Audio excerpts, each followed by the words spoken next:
Vitor, eu cobri o governo do presidente Lula, Lula 1 e Lula 2, né? Ainda eu estava em Pernambuco.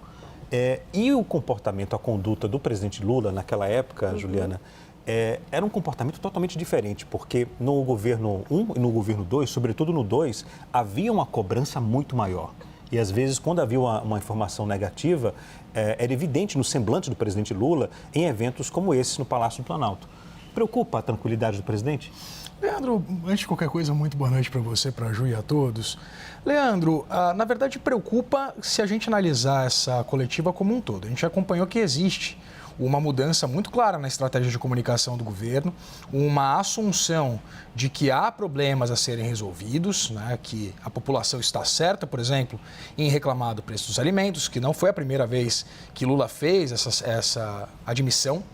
Há uma preocupação também por parte do mercado financeiro com a ausência de perspectivas em torno de novas medidas. O presidente falou com todas as letras que não prevê, que não quer que haja qualquer tipo de nova medida que vise, por exemplo, cortar gastos do governo. Para ele, não há, de novo, palavras dele, qualquer tipo de rombo fiscal, de problema fiscal. Então, há alguns elementos que, de fato, preocupam se o governo quiser, de fato, ter sucesso nesses mais de 2 anos, né, ou pouco menos de 2 anos, que faltam para acabar esse terceiro mandato de Lula. E há algumas sinalizações muito interessantes. Por exemplo, essa defesa de Lula, do seu ministro da Fazenda, Fernando Haddad, né, que foi alvo de uma crítica do secretário de governo aqui de São Paulo, presidente do PSD, Gilberto Kassab, que chamou o ministro de fraco.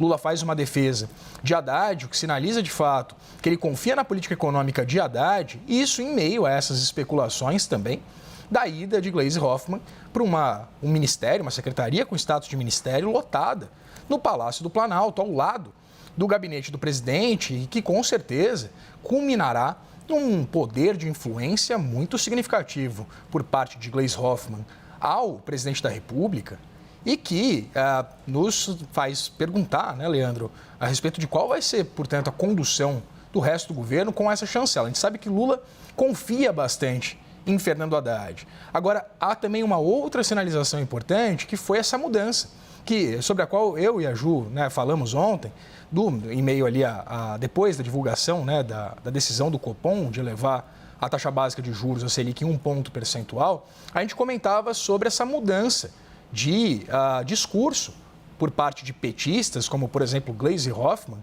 que eximiram Gabriel Galípolo de qualquer culpa, se há uma culpa, em torno dessa decisão do Comitê de Política Monetária.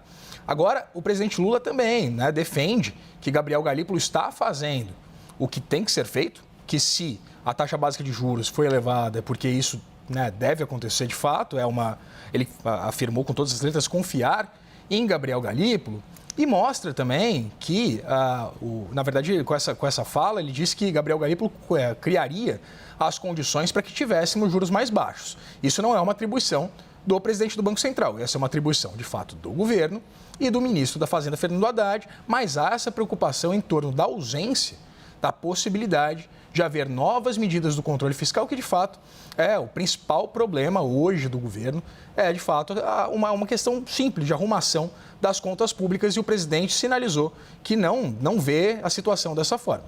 Ele sinalizou que não há qualquer tipo de problema fiscal e que o governo não pensa em qualquer outra medida que vise cortar gastos públicos, revisar esses dispêndios por parte da União.